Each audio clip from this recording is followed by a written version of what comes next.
Are you just riding on your parents' success at work and being lazy now? And you don't even have kids. Why did you leave my child alone? How did someone like you even manage to get married? What tricks did you use? My mother-in-law and sister-in-law never liked me. They always threw snide comments and spread false rumors. I'm Karen Williams, 35, married to John, who's turning 37 for 7 years. Since my dad passed away 6 years ago, we've been living with my mom. John is kind, and we get along well. Despite a peaceful home, my career has had its ups and downs, causing me stress. After college, I initially worked at my dad's company, but it wasn't the right fit. In the first year of marriage, I switched jobs, and it was a tough decision then, but I'm glad I made the change. I have 2 brothers who stuck with our father's company. Given my family background, it seemed natural for me to join eventually. The company specialized in electrical engineering, so I pursued and completed my degree in that field before joining my father's business. Since my whole family worked there, I never doubted that was my future.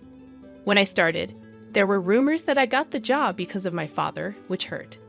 Colleagues distanced themselves when they knew I was the CEO's daughter. No matter how hard I worked, it was seen as riding on my parents' coattails, frustratingly similar to what my brothers faced. I worked hard to prove them wrong, climbing the ladder of success. My boss, despite being the CEO's daughter, was strict, ensuring my promotions were due to my efforts.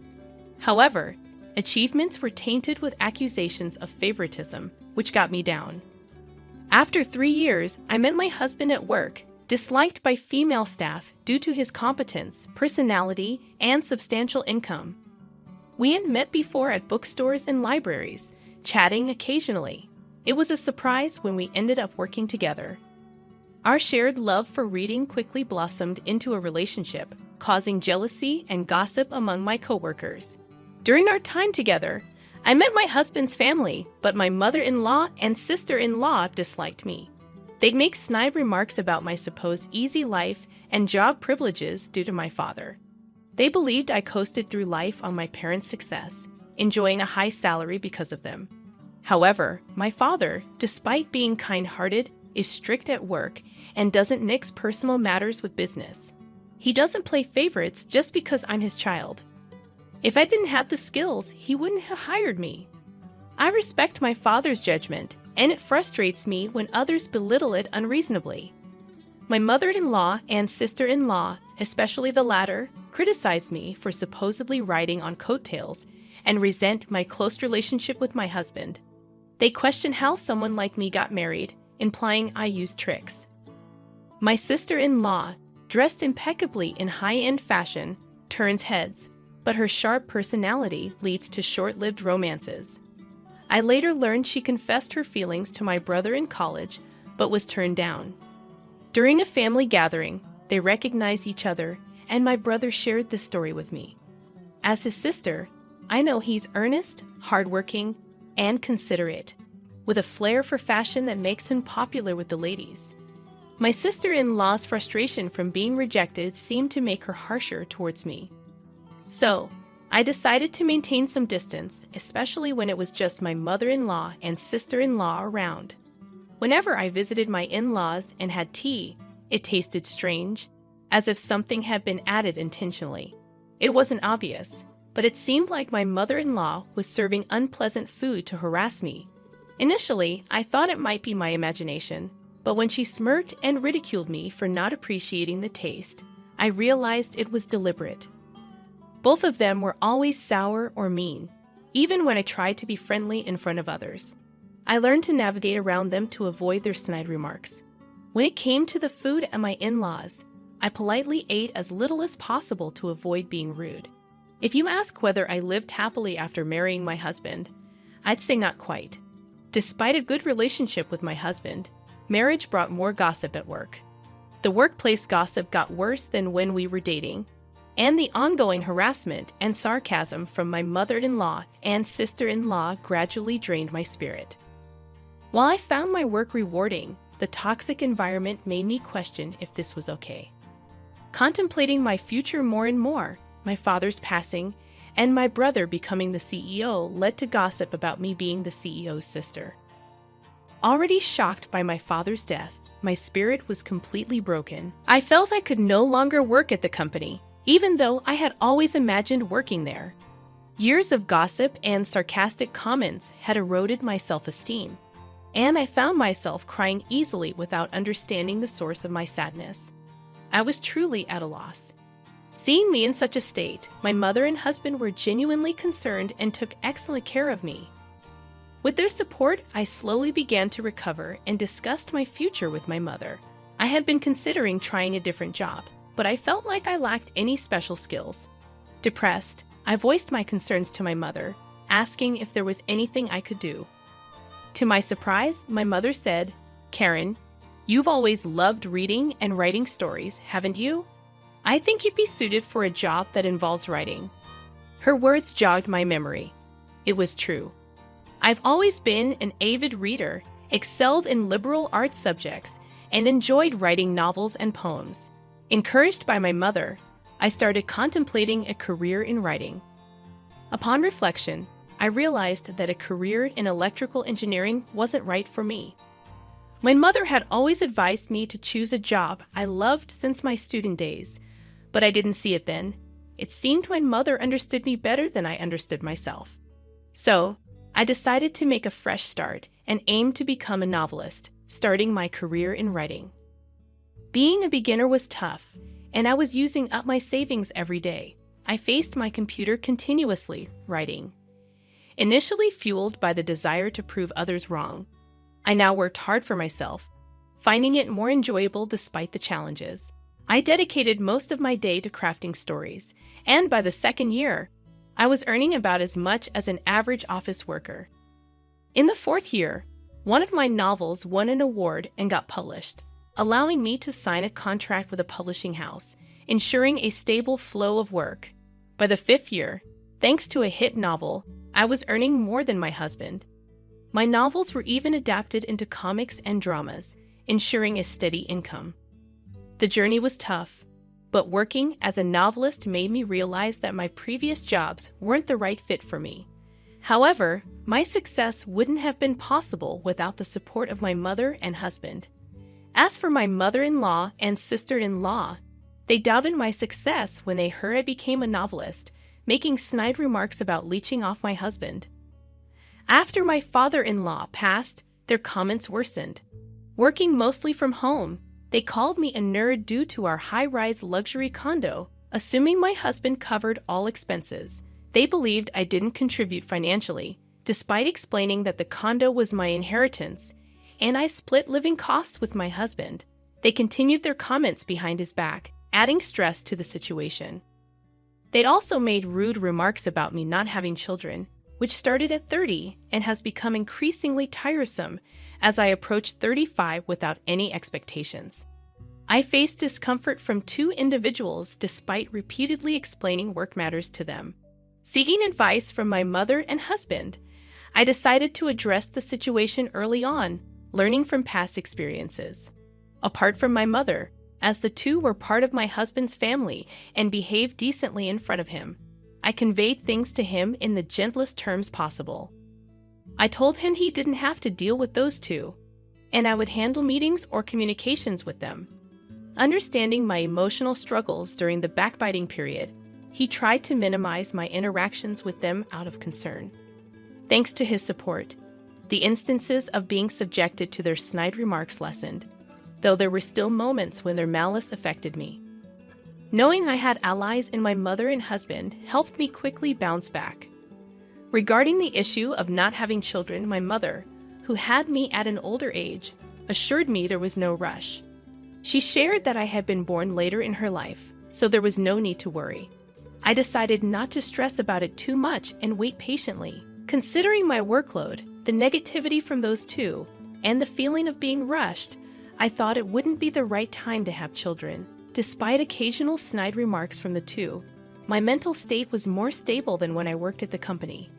Living peacefully in the well-designed and well-located house my father left us, I enjoyed a happy life with my mother and husband. The shared facilities, including gym equipment and workspace, allowed me to exercise and take breaks during work, making everything run smoothly. However, one day my mother, who had been energetically working, suddenly collapsed and passed away from a stroke. She had gone to work as usual that day, seemingly healthy with no chronic illnesses. I sent her off with a smile in the morning, never expecting this turn of events. Stunned, I rushed to the hospital, but she had already passed away. Seeing her, looking as if she had just fallen asleep, disbelief washed over me. As I arranged for her funeral, my feelings finally settled down, and I quietly cried, unable to believe she was gone so suddenly. My husband, aware of how lively my mother was in the morning, also cried in disbelief. With a close and long relationship with her, he mourned her loss as well. Amidst our sadness, we prepared for the wake and funeral, managing the reception as acquaintances came by to mourn. Witnessing the outpouring of love for my mother was consoling. My mother-in-law and sister-in-law, acting somber in my husband's presence, approached me when he was busy with others. Insensitively, they whispered, "With your mother gone, it's going to be tough. And since we're family, no need for condolence money, right?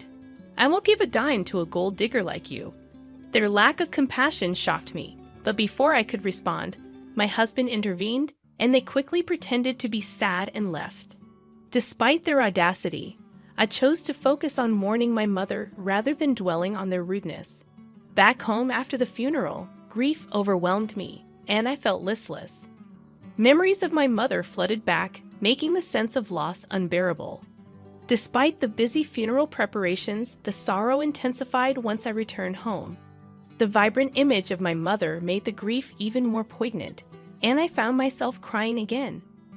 While deep in grief, a rational part of my mind knew I couldn't afford to stay this way. With a deadline looming, I had manuscripts to write, and the understanding of the publishing house had its limits.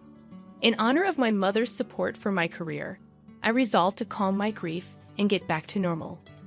Amid this resolve, a call from the front desk informed me of my mother-in-law and sister-in-law's unexpected visit.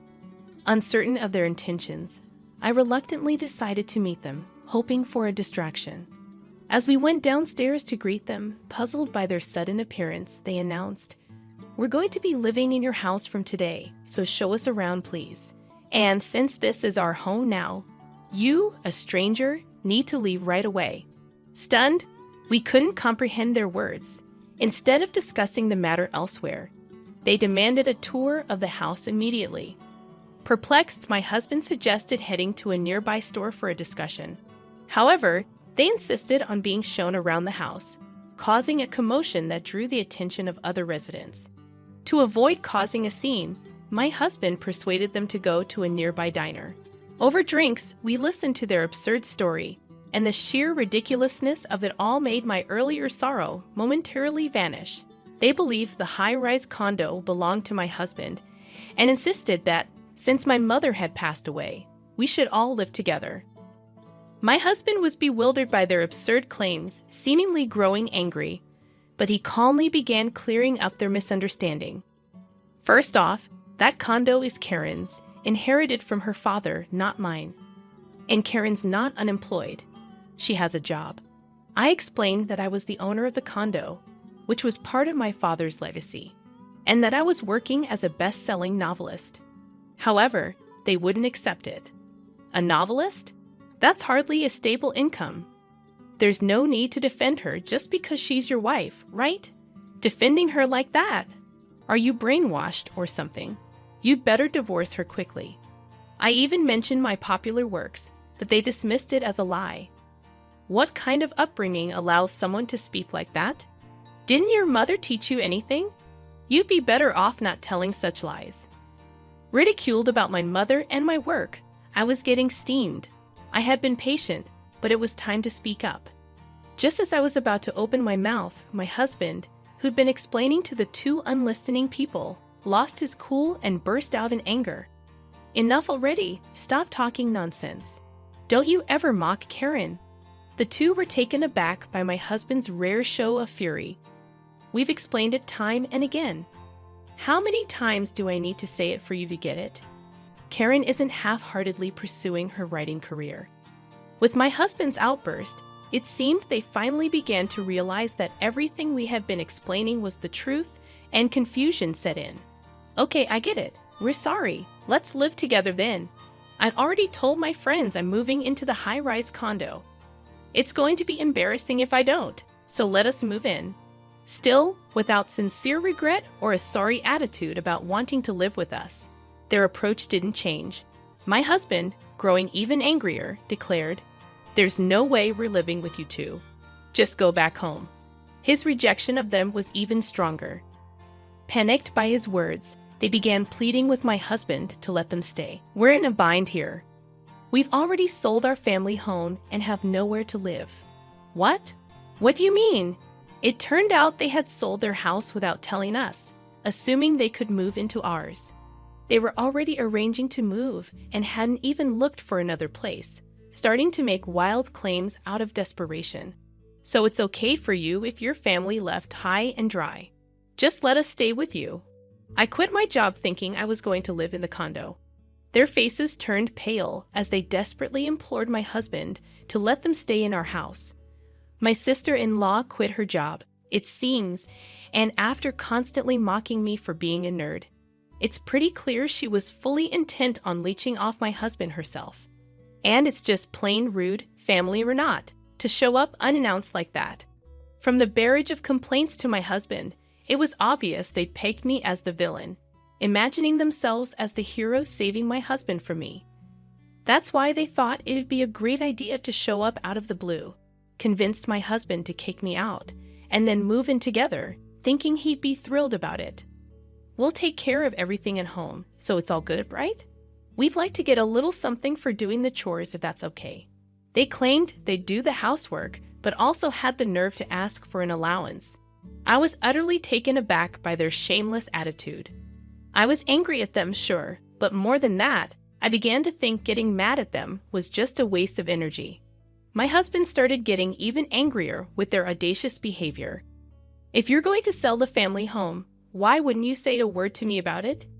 It's your doing, so if there's no house, that's not my problem. He flat out refused. When they realized they couldn't persuade him, they had the gall to ask me to do it. Hey Karen, could you please talk John into letting us stay? We won't tell you to leave, and it's fine if you live with us. If things stay as they are, we're out of options. Please convince him. After all the ridicule toward me, what arrogance they had. It's my house and my name, yet they act so high and mighty. I've always detested the idea, but if I ever lived with them, I'd surely be tormented. Before I could sarcastically refuse, my husband burst out again, exploding with anger. Enough is enough. After all the crap you've given Karen, you've got some nerve. Just stop asking for a share of the home sale money and go back where you came from. I don't even want to see you two anymore. And with that, he made an outright declaration of disownement. Despite their persistent attempts to cling to my husband, we ignored them, settled the bill, and promptly left the restaurant. They still shamelessly showed up at our upscale condo from time to time, unrepentant. After I explained the situation to the building manager, they warned those two, knowing that if they kept making a racket, the cops would be called and sent them away. But they still showed up, lurking around the front door, badgering my husband to let them move in or to give them financial help.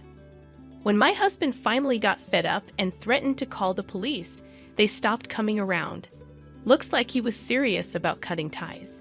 He even went through with the legal steps to disown them. But then they started sending our phones plenty of messages, emails, begging to live with us, and asking for money kept flooding in. I got so fed up with the constant harassment that I immediately blocked their numbers. Turns out their family home was too old and inconveniently located to sell for much, and they were counting on my husband without any savings of their own. So they ended up selling what they could and moved into a cheap, run-down apartment. Finding a job was tough, so they're scraping by with multiple part-time gigs, living a busy life. As for me, well, the good news of a pregnancy came through once the relentless messages stopped. I have been worried about not being able to have kids, so this was a real joy. With this happy news of pregnancy, I finally felt a glimmer of hope after a long time. I'm determined to be the kind of mother my child can always feel safe with, just like my mother.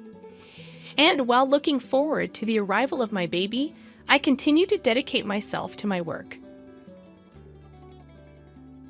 My name is Maggie, and I work as an office professional in a prominent company.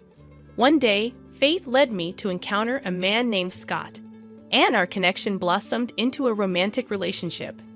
Eventually, I found myself accepting his proposal, and we entered into marriage.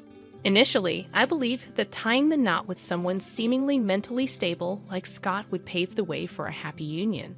However, it didn't take long for me to realize that this decision was a significant misjudgment. The first time I crossed paths with Scott was at a matchmaking event organized by the company I worked for. Despite my initial lack of enthusiasm for such gatherings, I decided to attend due to the company's influence, which suggested it might lead to a meaningful encounter. Scott and I naturally struck up a conversation, seated in close proximity. He, being 5 years my senior at 30, exuded a calm demeanor that caught my attention. As our interactions progressed, we started dating. Scott, always clad in high-end attire, took charge of our dates, prompting me to wonder about his financial status. Although I felt a twinge of guilt for constantly being treated, I found myself drawn to his personality and continued the relationship. Then came the day when Scott proposed, and despite my initial intentions not to marry for wealth, I was swayed by his kind nature and accepted. When I visited Scott's family home for pre-marriage introductions, I was taken aback by the opulence of the house and its expansive garden. Inquiring about his family's wealth out of genuine surprise, Scott nonchalantly dismissed it as nothing special. However, the obvious extravagance suggested otherwise, challenging the notion of an average employee affording such a lifestyle. Intrigued, I wondered about Scott's father, whom he rarely spoke of. During the visit, Scott's mother, dressed in expensive attire, revealed that his father was not present due to being in a facility for health reasons, a fact previously unknown to me. This revelation left me feeling uneasy, sensing that something was amiss. The discomfort I experienced during this encounter would later manifest in our married life. After tying the knot, Scott proposed that we live together with his mother in their family home, expressing concern for her well-being if left alone. While my initial desire was to live solely with my husband, I empathized with Scott's sentiments. Given that my parents were still actively working, I agreed to move in with Scott's family. However, upon settling into Scott's family home, I encountered unexpected scenes. On the day of the move, the house appeared more disorganized than during my initial visit. Laundry piled up for days, and it seemed cleaning had been neglected. Perhaps Scott's mother was too preoccupied with other responsibilities. Despite my decision not to let it bother me, I felt the need to address something with Scott. As a couple, I insisted on contributing to our living expenses. The guilt I carried from being consistently treated during our dating phase motivated me to take financial responsibility, even in the context of living with Scott's family. "Maggie, you really don't need to worry about money," Scott reassured me, maintaining his usual nonchalant attitude toward financial matters. However, during this conversation, Jane, Scott's mother, interjected with a strong tone. "God is right. We have plenty of money, so don't worry. More importantly, that woman can't even do household chores properly. She's useless, and I'm going to fire her today."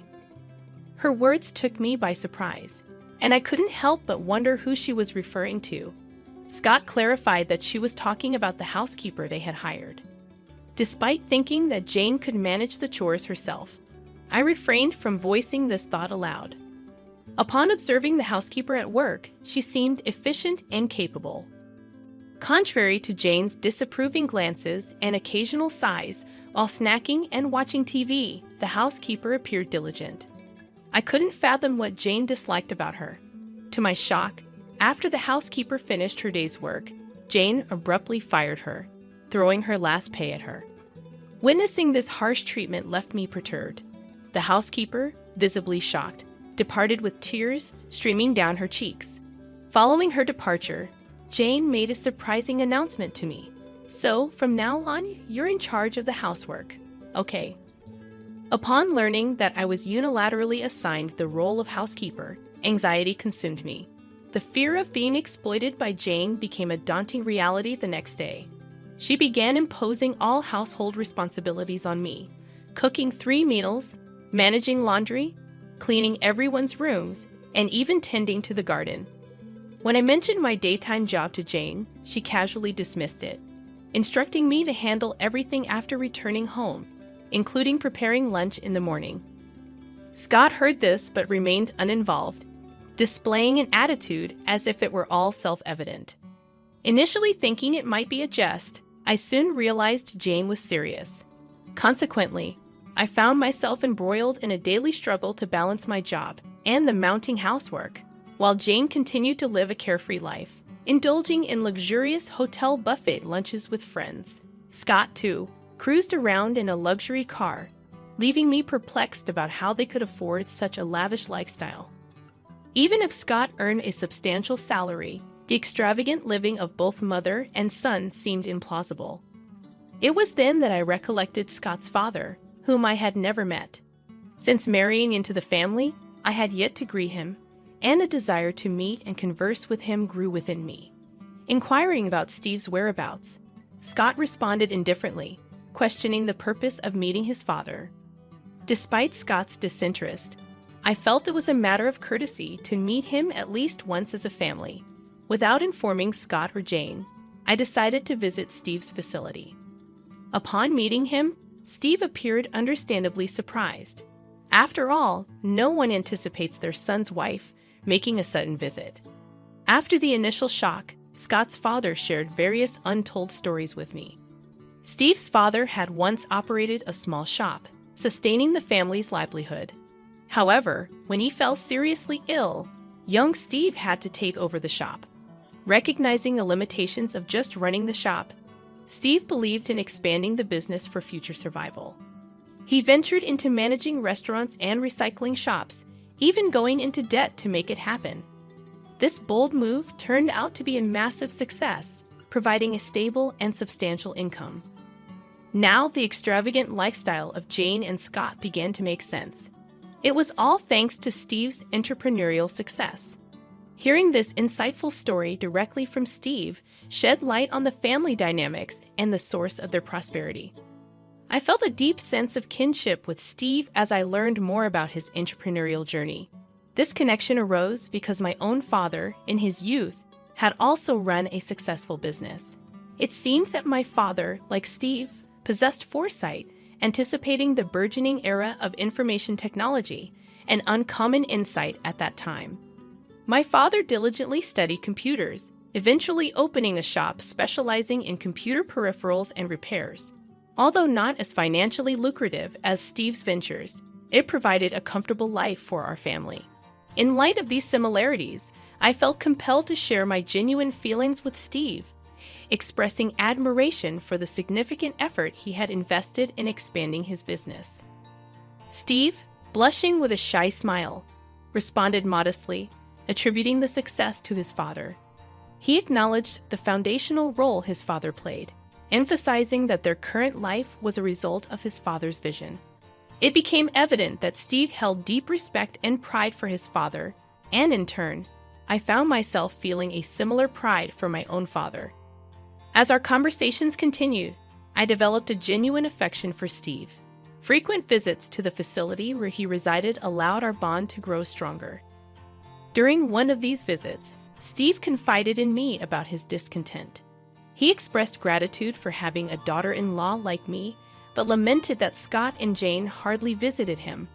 Furthermore, he voiced concern about their reckless spending habits and their apparent disregard for the value of money. These words resonated with my own discomfort regarding Scott and Jane's extravagant lifestyle. It became clear that they were not only spending Steve's hard-earned money carelessly, but also exploiting it for their own desires. I couldn't help but view them as despicable for their actions. In a moment of profound silence, Steve shared a somber revelation. He would be passing away soon. Learning about his limited time left from his primary doctor at the facility, I couldn't hold back tears. Steve's vulnerability and gratitude for our connection touched my heart deeply. Upon returning to the family home, I witnessed Scott and Jane's continued indulgence in their lavish lifestyle. If anything, their attitudes seemed to worsen since I began living with them. Filled with a sense of responsibility, I decided to address the issue. When I asked Scott why he didn't visit his father, he vehemently rejected the idea, asserting that it was none of his business. Jane echoed his sentiments, dismissing any interference as unpleasant and unnecessary. The harshness of their words fueled my anger. Despite Steve's sacrifices that had sustained their current lifestyle, they seemed oblivious to the consequences of their careless spending. In that moment, my frustration and disappointment with Scott and Jane reached its peak. Deep in my heart, I made a silent vow to wholeheartedly support Steve.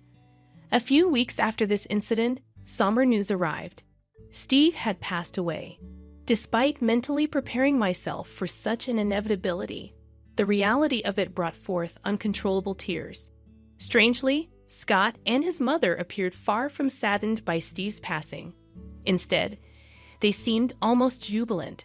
Overhearing their conversation, it became apparent that Steve had left a substantial fortune of $4 million, and they were behaving as if it were already theirs.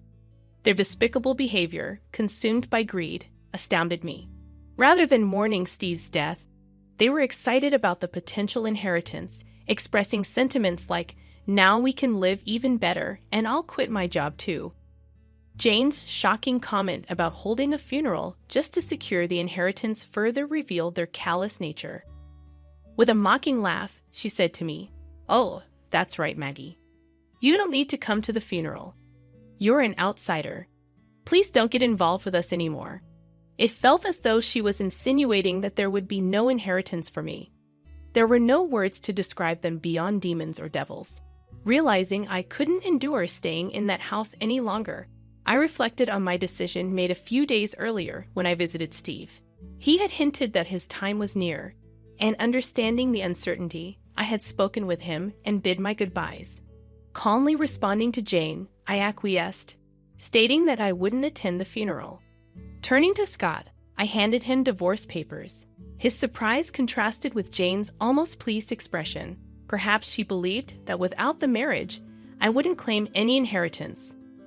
Under the pressure from his mother, Scott, though bewildered, signed the divorce papers. Murmuring to himself in disbelief, he couldn't comprehend the gravity of the situation. While Scott and his mother busied themselves with funeral preparations, I meticulously packed up my belongings, arranged for a new apartment, and explained the situation to my parents and workplace. By the time Steve's funeral concluded, I had already left the family home. Scott and his mother likely felt a sense of relief, believing they were free of any potential entanglements. Even before completing the funeral arrangements, they had booked flights and luxury hotels for an overseas trip.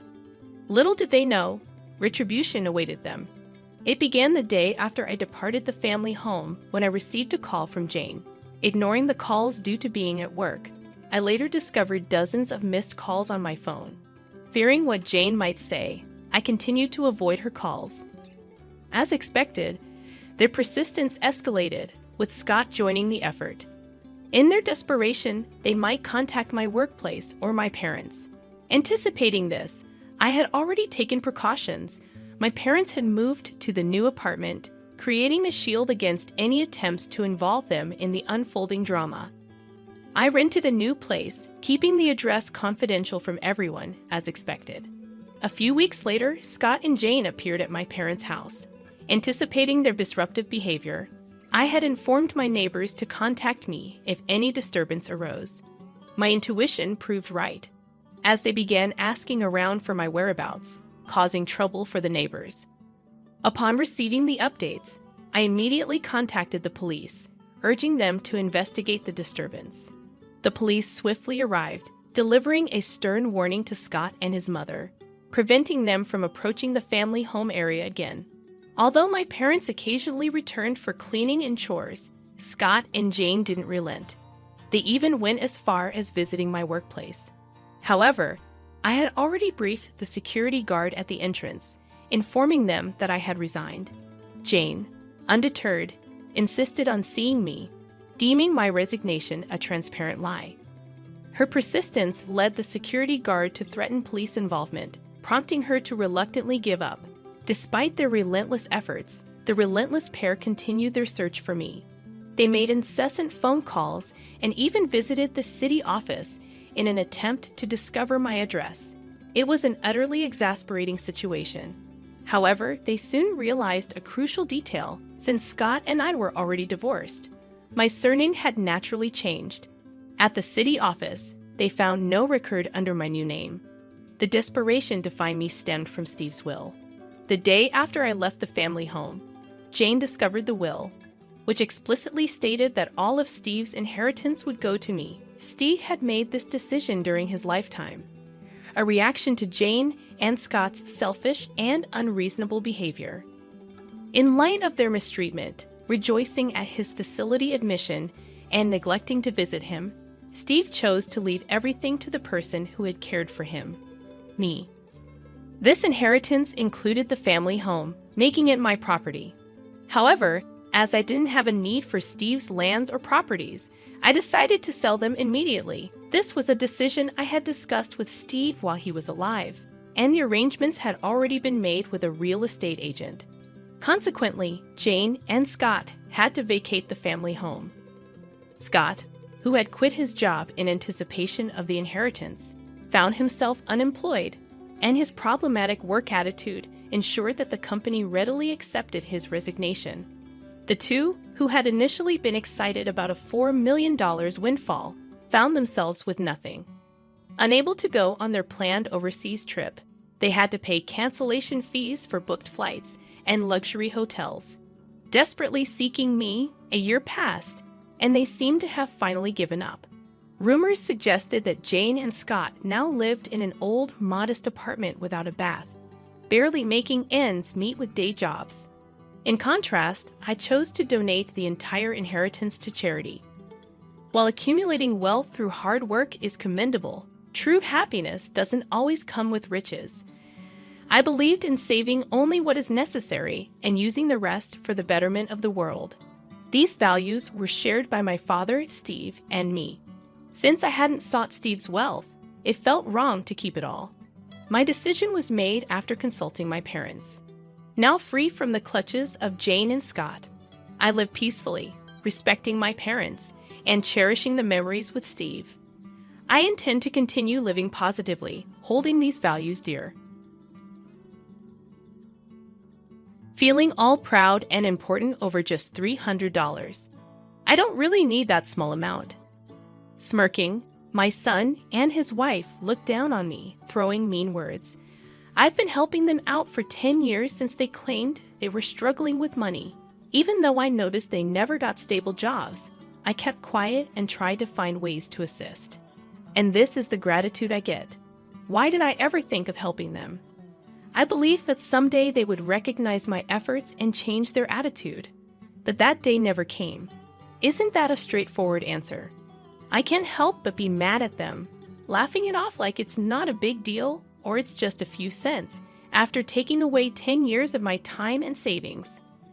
I've dedicated myself to my son and his wife without saying a word, but that stops today. I'm Mary, a homemaker in my 50s. Since my husband passed away, I've been living alone. We have a son. After finishing college, he moved out and now has a family with his wife. They live nearby, but honestly, we aren't on good terms. They're, let's say, a bit troublesome. After college, my son got a job at a company where he met his wife. She quit her job after getting married and became a full-time homemaker. But less than a year later, my son quit his job. Apparently, he had issues with his boss. Thinking he could easily find a new job, he threw everything away over one disagreement. But life didn't go as planned. Despite searching, he couldn't find a suitable job, and he eventually gave up on working altogether. His wife didn't seem interested in working either, and within a few months, they fell into financial hardship. In order to help them, I decided to give them a modest $300 every month. They were grateful and thanked me for the financial support. Every day, I hoped they would overcome their difficulties and become financially independent. However, after 10 years, my monthly $300 is no longer something they appreciate. It has turned into something they feel entitled to. For example, during a busy month with family events, I couldn't find time to meet my son and his wife on the usual day for their allowance. Late that night, they visited and knocked loudly on my door. "Mom, we need the allowance on time. Are you forgetting things because you're getting older?" My son teased. Exhausted and sleepy from busy days, I replied, "I'll give it to you another time. Please go home for now." His wife, visibly angry, retorted, "This is a monthly thing. You need to give it on time. Just because you're my husband's mother doesn't mean you can act this way." And she grabbed me by the collar. Shocked by the sudden confrontation, I ended up giving them the $300. If you had handed it over honestly from the start, this wouldn't have happened. We don't want to use force with you either. Listen to us and behave. If you ever lose your mind, we're the ones who will be looking after you. It wouldn't hurt to get in our good books now, right? Despite my anger, I refrained from retaliating, fearing that upsetting their pride might make them dependent again, as happened when my son quit his job. So I swallowed my feelings, smiled, apologized, and complied with their demands. In hindsight, I think I should have stood my ground. But my overwhelming desire for them to get back on track left me feeling powerless. The bad memories with them weren't limited to just that one day at work. I received a call from a concerned neighbor. "Mary, can we talk about your son and his wife?" "Oh dear, I'm sorry. I'll come right away." It turned out that when the neighbor returned from shopping, she noticed signs of a break-in. Reviewing the security footage, she was shocked to see the culprits were none other than my son and his wife. While her place was in disarray, nothing was stolen. Aware of my situation with them, she chose to inform me first. I left work early, contacted my son and his wife, and the three of us went to apologize. "I'm truly sorry." I kept apologizing, but my son and his wife showed no remorse. The neighbor seemed displeased, but we settled the matter when I agreed to compensate for the broken window. However, on the way back, they said something astonishing. "Why are older people so petty? We just wanted to borrow some stuff." I was so shocked that all I could manage was a feeble what. They continued, not even looking at me. "Yeah, we broke a window and made a mess, but we didn't steal anything. Isn't she overreacting?" I couldn't believe what I was hearing. My son simply nodded along. I should have definitely spoken my mind to them at that moment, without fear. My failure to do so revealed my weakness. Nonetheless, from that point onward, I noticed their increasingly aggressive behavior. Fortunately, they didn't cause any major issues aside from that incident with the neighbor. So I continued to provide for them, hoping they'd eventually become self-sufficient. Whenever they asked for something, I'd purchase it if I could afford it. My son wanted gadgets for socializing with friends, and his wife desired luxury brand items to avoid feeling inferior to others. Their demands escalated, and they started relying on me for everything. Even on my days off, they'd call me over to handle household chores. I worked tirelessly. They started asking for more than just money. Life requires money, and since they lacked both the means and the will to earn their own, I had no choice but to support them. No matter how exhausted I was, I committed to my job and completed any chores they asked for, even when I was drained. Consequently, I became worn out, with dark circles under my eyes, rough skin, and regular dizziness. My son and his wife laughed at me, saying, "You look like a monster." Furthermore, his wife pointed a finger at me, saying, "She's given up on being a woman." I didn't have the strength to respond to such hurtful words. Deep down, I sensed that I was approaching my breaking point, but I believed that if I stopped working and supporting them, both their lives and mine would unravel. So despite wanting to lean on someone and give up a long time ago, I pushed through and continued. To be honest, I had yearned to rely on someone's support for a while. While doing chores at my son's house one day, a minor incident triggered a fight due to my exhaustion and stress. Every little thing they did annoyed me. His wife made a snide comment, acting superior over just $300. My son, influenced by her words, said, "We don't need such a small amount," and handed back the $300 I had given them. On that day, they mocked and belittled me, saying, "If you're going to give us money, bring in more decent amount." Those words ignited a fire in me. Fine, I'll stop. Without considering the consequences or their feelings, the words just spilled out of my mouth. They looked confused when I started packing my things to leave, but then burst into laughter. "Come on, Mom, stop joking. If we left you, you'd be all alone. You wouldn't have the courage to live on your own without your precious son and his wife." "Mary, when did you become such a joker? That joke wasn't funny at all. You had me worried for a second there." They thought I was expressing frustration and not serious about ending the financial support. They continued to taunt me. "If you've got the courage, go ahead. But if you do, we'll cut ties with you. Think you can handle being all on your own? Come on, you'd want to take back those words in no time. There's no way your stubborn mom could do something like that, right?" They had no clue how cornered I felt, yet they continued to treat me poorly. I questioned the benefits of continuing to support them. By fulfilling their wishes and handling their household tasks, it seemed like I was being used and exploited. I felt like I was getting a raw deal, with my feelings being taken advantage of, treated like a servant, and this attitude persisting even when I was at my breaking point. Despite being family in name, their actions made it challenging to see them that way. "I'm serious, remember? You brought this on yourselves," I asserted, but they merely laughed it off, considering it a joke. "Go ahead and try, but you'll regret it soon. I can already see it," my son said. His words ignited a fire in my determination. I was determined to make them face the consequences. I would demonstrate my worth and make them realize the gravity of treating me so harshly. As I packed up to leave, my thoughts revolved around how I would bring them down. Initially, I followed through on my promise by cutting off all the support I had been providing to my son and his wife. No more money transfers, no financial assistance, and no more help around the house. Nothing. This was a departure from my usual behavior of living for the sake of my son and his wife. Now I could take a break without worrying about their needs. I could spend my money on myself and handle chores solely for my satisfaction. Experiencing this new way of living, I realized how wonderful it feels. Contrary to my son and his wife's belief that I couldn't break ties and live independently, I found myself living the independent life I had yearned for over a decade. Moreover, I decided to increase the pressure on them. I had taken on the lease for the apartment my son and his wife lived in when they faced eviction from their original place due to financial difficulties. Not only did I take on the lease, but I also paid the rent. With the decision to cut off all support, continuing to assist with the rent no longer made sense. Consequently, I contacted the real estate and opted to terminate the lease. The apartment manager, aware of our situation, was understanding. They were given a month's notice to vacate, or else they would be reported. That night, I texted my son and his wife, notifying them that if they don't move out within a month, it would become a legal matter.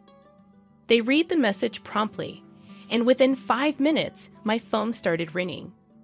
"Mom, what the hell is this? Where are we supposed to live?" My son yelled as soon as I answered, with his wife in the background freaking out. "You may have forgotten, but I was the one covering the expenses for that apartment. I told you I was ending all assistance, didn't I? So naturally, I would cancel the lease too, right? We never agreed to that. You said you'd stop sending money, but we assumed you'd continue with everything else." I chuckled at his naive expectation, thinking, and replied, "Really?" All this while they continued to utter hurtful words to me. The notion that my son and his wife planned to keep receiving my support, excluding the allowance, left me bewildered. The incredibly naive mindset they displayed was mind-boggling. I allowed myself to be treated as they pleased for far too long. Even when expressing my discomfort, I always yielded to their demands, offering both money and time. All of this stemmed from a somewhat selfish desire of mine, hoping they would eventually become self-sufficient. I was mistaken, as they turned out to be the kind to exploit as much as they were pampered. In that case, it would have been wiser to assert my position and make them understand. I was the one providing an allowance, extending financial support beyond that, and handling their household chores. Regardless of how one looked at it, I held the upper hand, and they should have been grateful and respectful.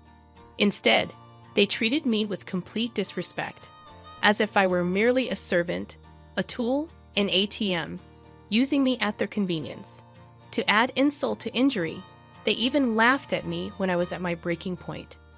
Why did I exert so much effort for such an unreasonable couple?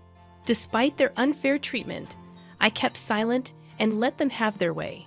Despite all my efforts, they never reciprocated my feelings.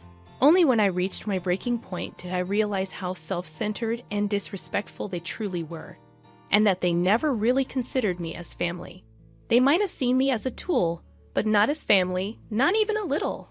Why didn't I grasp this sooner? Why did I persist until I felt overwhelmed? Why did I keep believing in them? In hindsight, my past actions seem pitiful. Despite believing that they would eventually become independent, I tirelessly supported them, only to realize it meant nothing. As I reflect on the past, anger towards them wells up within me. I need to express my grievances. I won't find satisfaction until they acknowledge their wrongs and apologize. With these feelings, I spoke up again. I'm going to stop the allowance but continue with the other support. What are you thinking? That's not going to happen. When my son tried to interject at my words, I cut him off. No buts. Understand this. Your lives have always relied on me. If I ever decided not to help you, if you upset me even once, your stability would crumble. Fortunately for you, I've been naive enough to hope that one day you'll be independent, that perhaps you won't need me to get by. Yes, Mom is kind. So you're not really going to abandon us, right? You just said those things in the heat of the moment, and now you can't take them back, so you're doing this, right? It's okay. We forgive you. Let's try to be a family again, okay? Don't be foolish. I've come to my senses. Despite all the support, you guys don't even want to be independent, do you? You just want to keep living comfortably on my dime, don't you? Attempting to backtrack, my son responded, That's not it. We did want to be independent, but we can't. We don't even feel like looking for jobs. My wife feels the same. We did our best in our way, but it was just impossible. Almost laughing at his response, I couldn't believe they claimed to have tried their best. I had been observing my son and his wife for years, and neither seemed to be putting effort into finding jobs or living frugally. They were merely enjoying a comfortable life on my support every day. How does that translate to they tried their best in their way? Listen, Mom, we're really grateful for everything you've done. We couldn't put it into words, but you've always gone above and beyond for us. We always knew that we're able to live because of you and that we'd be lost without you. So why don't we try again? You need us too, right? Are you kidding me? I don't need you. On one hand, there's a guy who's still stuck in some trouble he caused 10 years ago, never settling into a steady job and just being a lieabout. And on the other hand, there's a woman acting like a stay-at-home wife, never admonishing or supporting her husband, just doing whatever she pleases. You think I need folks like you too? You couldn't be more wrong. Do you have any idea how much I've had to endure because of you too? Day in, day out, working to make money for you. And even when I'm not working, I'm doing chores for you. There's no way that isn't tough. I've come to realize that I'm not naive enough to want to be family with you too after all that.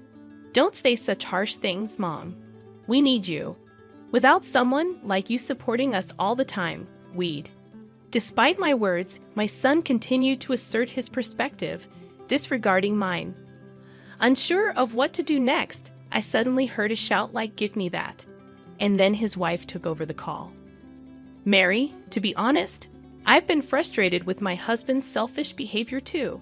Most men go out, work, and support their family, but he just wanders around, not working. Every day, I regret marrying him for my sake.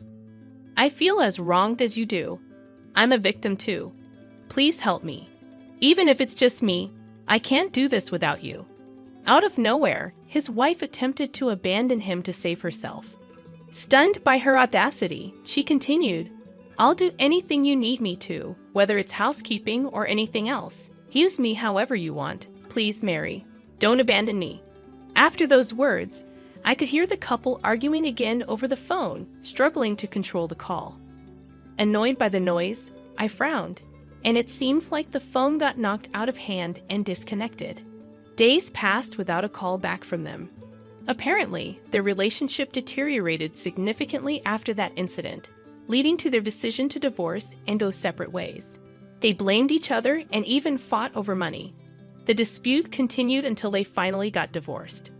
After the divorce, both attempted to contact me, but by then, I had already blocked both of their numbers, so I never heard from them again. My son began working tirelessly at a factory job, barely making ends meet. On the other hand, his ex-wife tearfully returned to her parents' house, confessing everything. Her parents reprimanded her severely. She came to apologize, escorted by her parents, but she cried so much that I couldn't understand what she was saying. Since then, I've been living for myself. For 10 long years, their presence bound me, and I never had a moment to cherish my own time. Living a life centered around myself felt incredibly refreshing and irresistible. Although I ended up alone without them, I found comfort in that. I have no idea what the future holds. There might be a time when I won't be able to live just for myself, but for now, I think I'm going to live for me.